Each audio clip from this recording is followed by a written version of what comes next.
Welcome back to OCR MEI past paper walkthrough. Today we're doing June 2014 C4. So let's have a look at the questions. So question 1 is a very obvious partial fraction question. 3x on 2 take x 4 plus x squared, and this can be split into two terms, and I know that because the first fraction on the bottom, the first denominator is 2 take x and it's linear, we have just a normal constant term on top, and we add. For this purpose, we have 4 plus x squared, and that would give me, because it's a square term, we have a linear term on top, so we have bx plus c. And if we do a cross multiplication, we have 3x equal to a times 4 plus x squared plus 2 take x times bx plus c. So we've got this thing over here, and if we expand everything, we have 4a plus a x squared plus let's see, this would be 2bx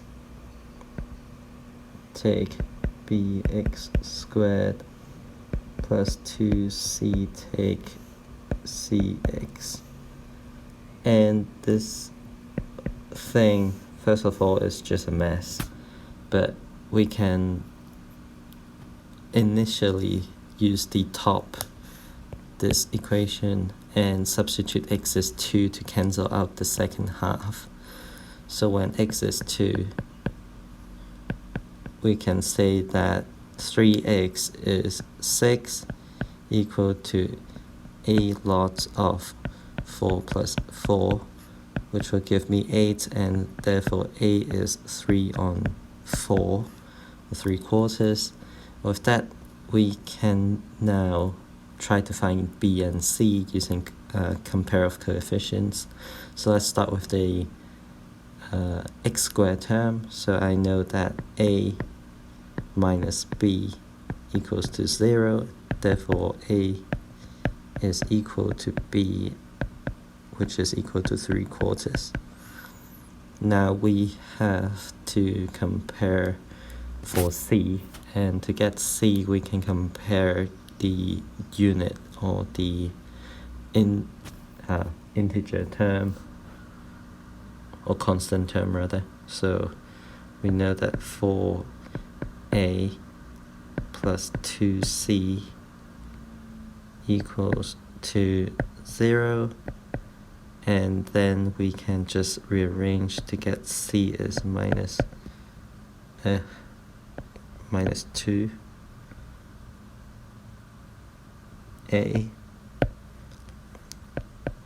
and that would give me minus 3/2. And so that's the coefficients that we have.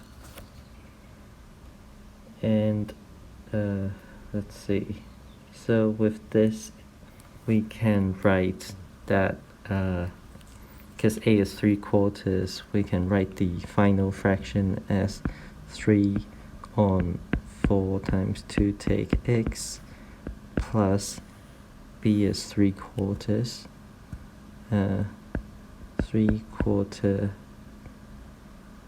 x take 3 on 2 all divided by 4 plus x squared. So this expression is the solution.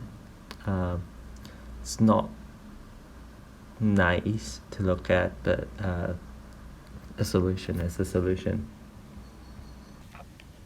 The second question is a binomial expansion of 4 plus x to the 3/2, and the first step is to factorize the 4 out of the expression, which should give you 4 times 1 plus x on 4 all to the 3/2, and we can now factorize the 4 out of the power to get 4 to the 3/2 times 1 plus x on 4 to the 3/2. If it helps you, substitute x on 4 as u, and the 4 to the power 3 on 2 is just square root of 4, which is 2 to the power 3, which is 8, times 1 plus u to the 3/2. Now this is textbook work. If you have revised, you should be able to do this.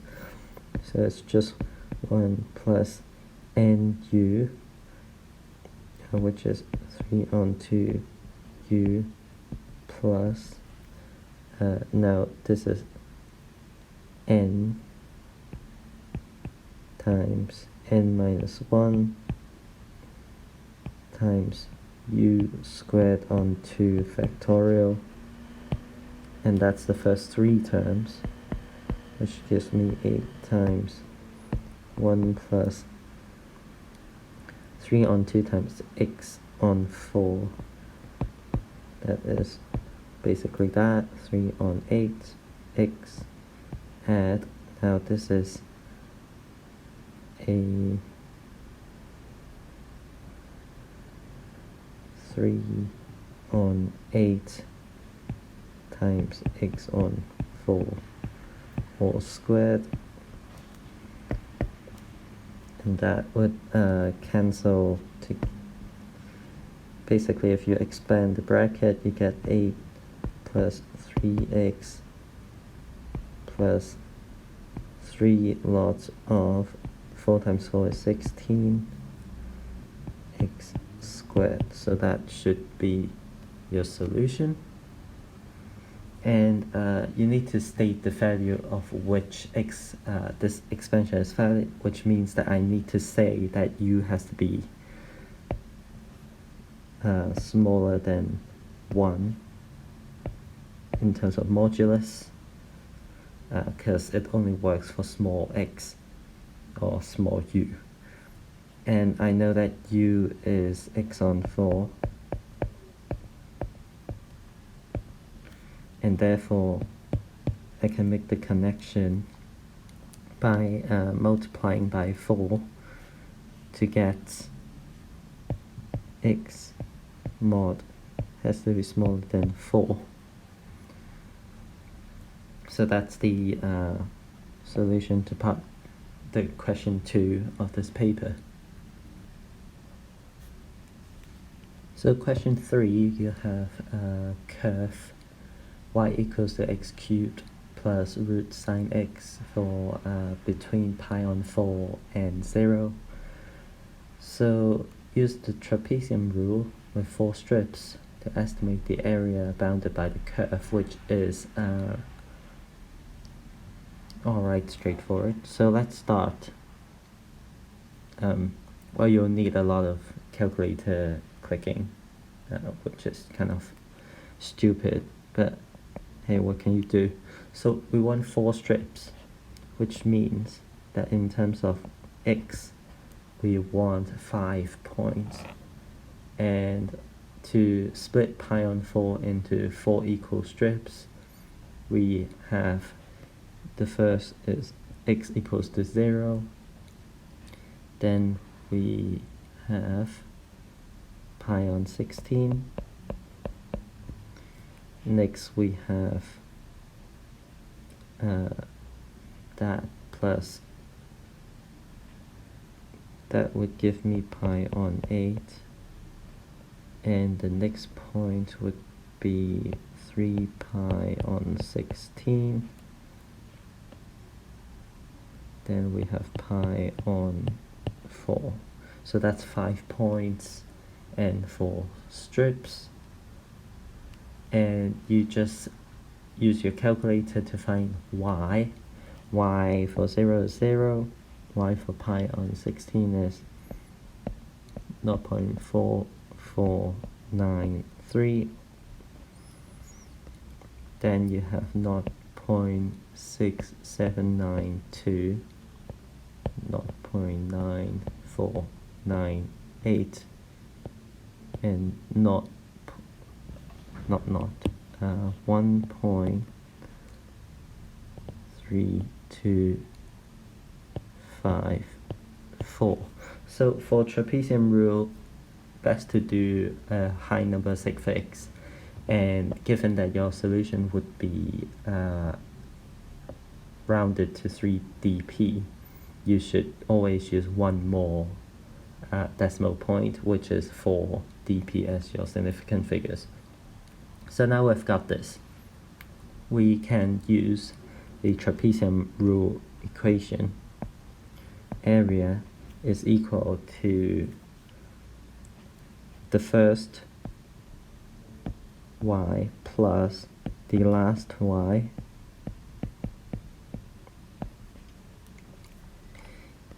plus the middle terms times 2 .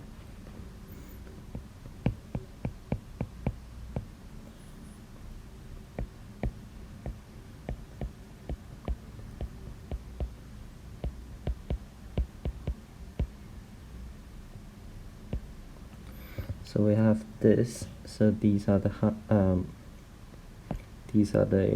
heights of the curve, and we multiply by the width of the strip, which is pi on 16,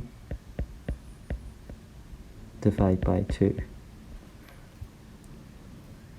and that.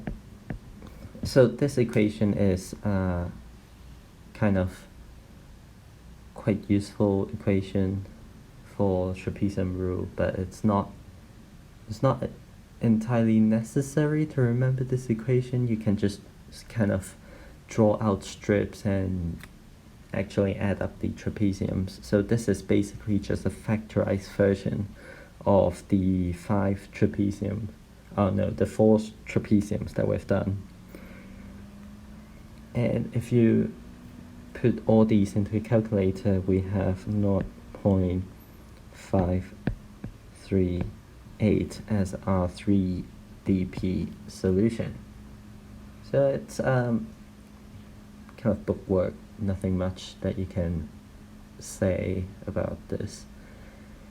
Part 2 is to suppose that we increase the number of strips, state with reason whether the area would increase or decrease, or not possible to tell.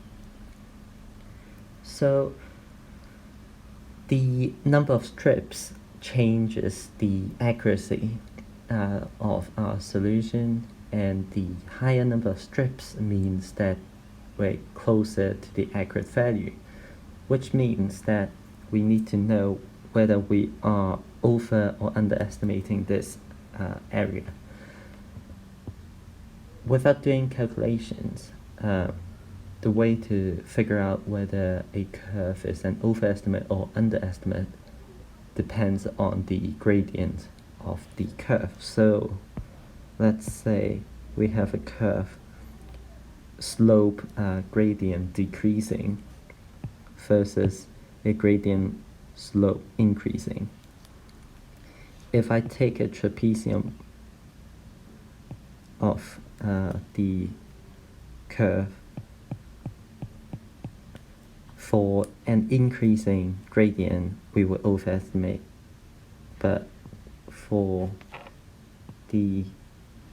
a curve that is decreasing in gradient, we would underestimate. So basically we want to figure out overall, is this curve decreasing in gradient or increasing in gradient?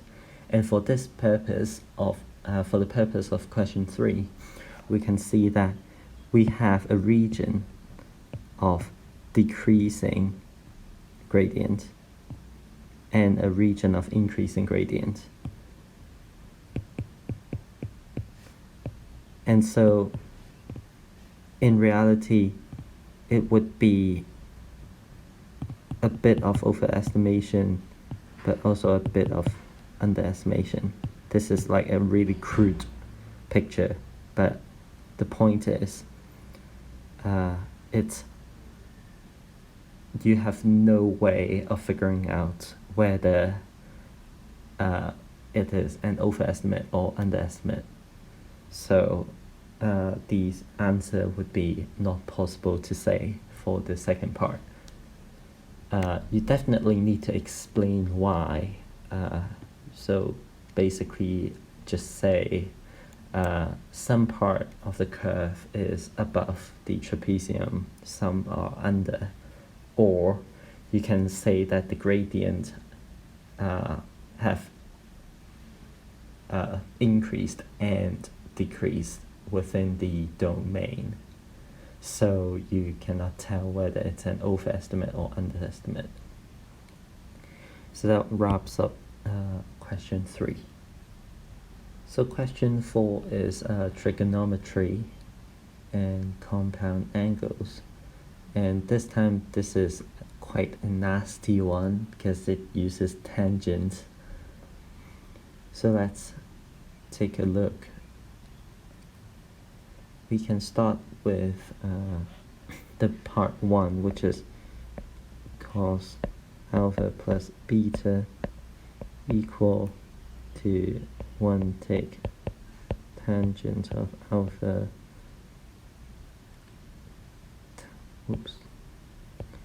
tangent of beta, or divide by sec alpha sec beta. So this is better to solve from the right hand side because the left hand side is clearly cleaner.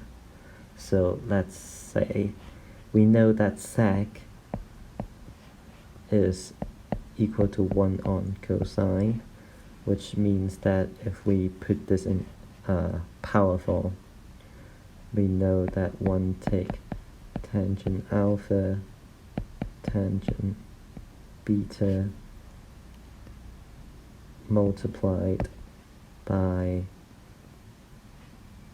sec to the minus 1 of alpha, which is just cos alpha, same for sec beta, which is cos beta, and we can multiply this out to get cos alpha cos beta minus, then we have the identity that sine on cos equals tan, and we can say that because we're multiplying tangents with cosine, we have sine alpha sine beta. And if you remember your compound angles, we know that this identity is simply cosine of alpha plus beta. Remember, for cosine it's a opposite sign. For sine it is a equal, right? So both of them are plus or minuses. So we have the first part sorted. So you write that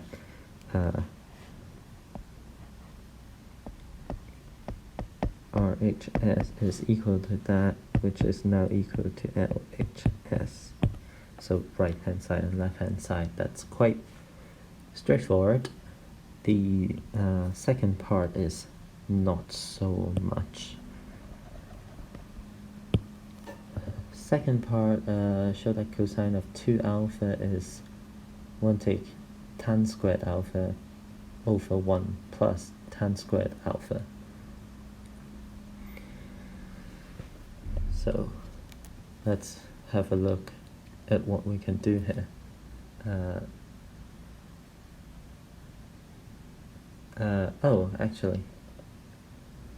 that's rather interesting.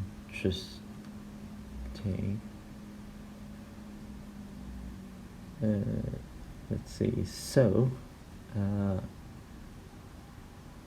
we can recall from previous part that if we state that alpha and beta are the same, so alpha equals to beta,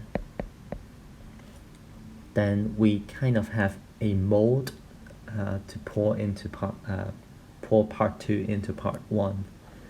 So we know already that cosine of 2 alpha has to equal to 1 minus tan squared alpha over sec squared alpha. Yes, because alpha and beta are the same. So this we write from 1. Now, what we need to do now is to figure out how sec squared alpha equal to 1 plus tan squared alpha. Luckily, this is actually an identity, which is sec squared alpha equals to 1 plus tan squared alpha, and this thing comes from the identity 1 equals to sine squared plus cos squared, and if you divide everything by cosine, you get sec squared tan squared plus 1. So that's where this identity comes from. So you don't actually need to remember this. You can just derive it from the simple 1 equals to sine squared plus cos squared from GCSE. So with that, we now can just write down on the right hand side would just be 1 take tan squared alpha on 1 plus tan squared alpha. So that is simpler than I expected, but it can still be very troublesome to many unfamiliar ones. Now, for the last part, hence, we solve the equation 1 take tan squared theta on 1 plus tan squared theta equals to half. So, because we use hence, we can, normally using hence would be simpler than otherwise, but there are exceptions. We know that on the left hand side of this equation, we have the identity theta is alpha, which means that we now have cosine of 2 theta equal to a half. Now this is 100% simpler than solving the tangent squared equation. So what you need to do here is to arc cosine. To find 2 theta, arc cosine of a half is 60 degrees. And because we're doing things in thetas here, theta is defined between 0 to 180, so we can say just use degree rather than radians. And now we divide theta by 2, we get 30 degrees. So this is one of the solutions. Bear in mind that this cosine equation, if you draw the curve, you should get something along the lines of that. And we want the domain 1 to 180, which stops at -1. So +1 to -1 is our domain here, our range here. And we check for, because we have 2 theta, we can also have a solution when it's half, it's just this height. So if we have a look, we actually have a solution on the wrong side of the domain. However, because we're halving it, this other side would go be halved into the domain that we care about. So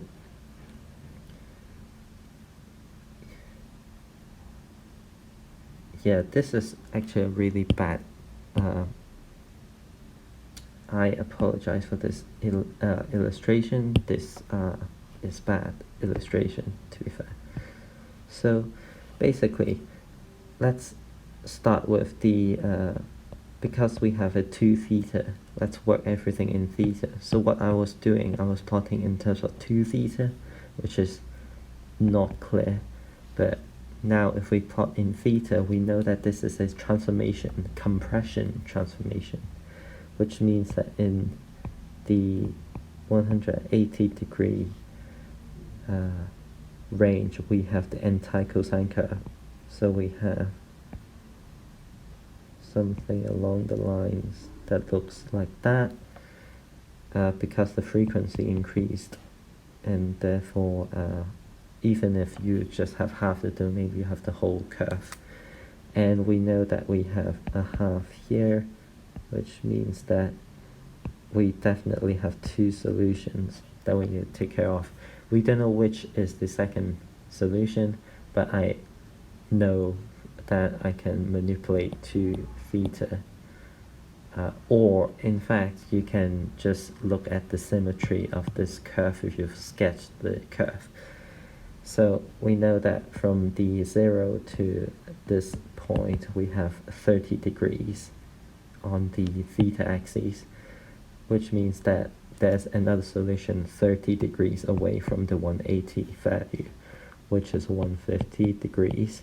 So that's one of the solution. So these 2 are the solution from the graph here. But we can use the 2 theta algebra solution. So we know that arc cosine is 60 degrees.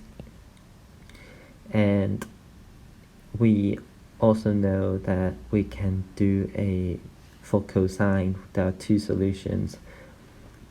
One at just normal from the x, from theta equals 0. One solution from theta is 360 minus the original solution, let's say x, is the second solution. And in terms of x here, we have 2 theta, and so we know that 2 theta has to be 360 minus x, and that whole thing gives me 300. There's 2 theta. I know that theta now has to be 150 degrees, and that is exactly the same as what would have came out from the graph. So it's just 2 ways of doing the same thing. Basically, you can use either method that would work. Just remember to check for solutions, because there are a lot of times when during C4 papers they ask you trigonometry, they will put in a few solutions in there. There will be more than 1 solutions more often than not, and you just have to figure out what they are and how to find them. But these steps are quite simple, and these 2 methods do link back together, and so whichever method you use, whichever that suits you best, use that. Now for question 5, we have parabolic equation, parametric equations. Right, so parabolic is something else. It's in FP2, I believe. So we've got these two equations of t, and we basically need to find dy by dx in terms of t. So again, we can abuse chain rule, which is straightforward. Dx by dt is clearly 3e to the 3t. If this is not obvious to you by now, then I don't know what you've been doing for the past year. Dy by dx, not dy by dx, dy by dt is 9e to 3t. Oops, that's read it wrong. So it's d te to the 2t. So you need to do product rule, which gives me e to 2t plus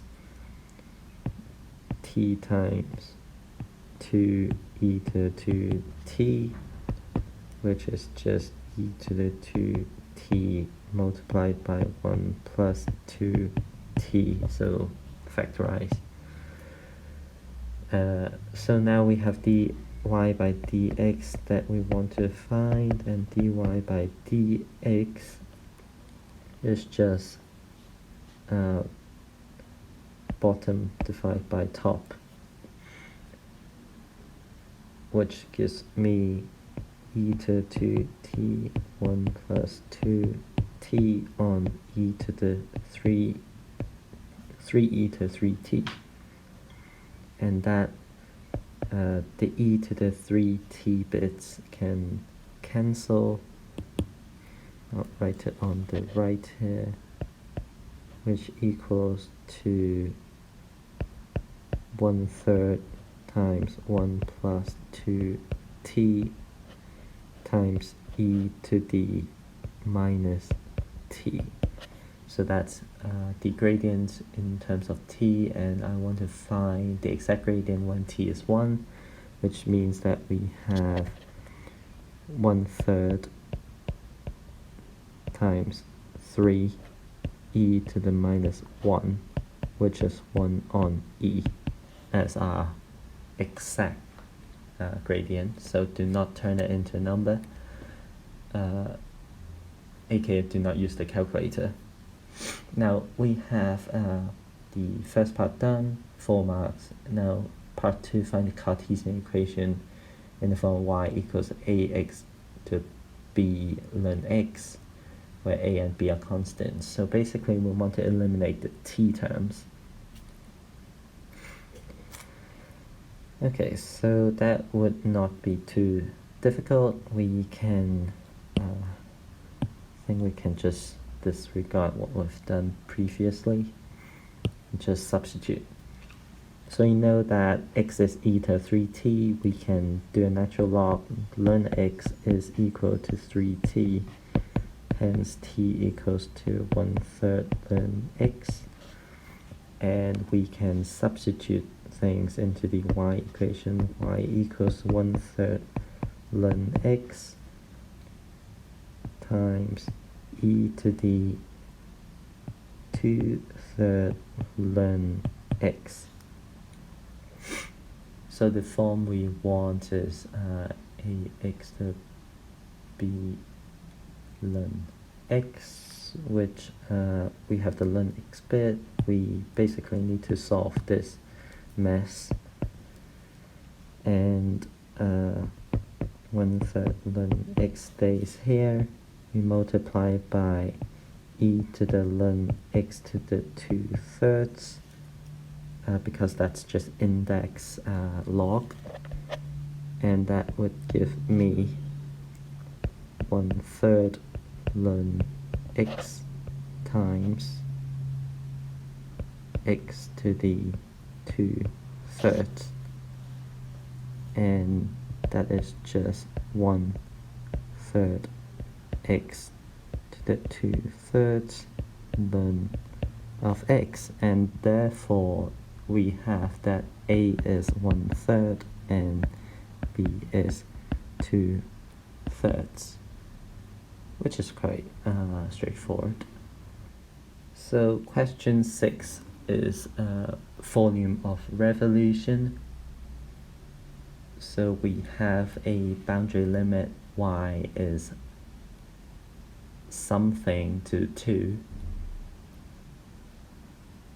and we're revolving around the y-axis. And so the volume term is equal to the integral of pi x squared dy. That is our calculation. Oh well, this is our standard method to do volume of revolution, because the rotation per disk is pi r squared and r is in terms of x. So let's first find the lower boundary.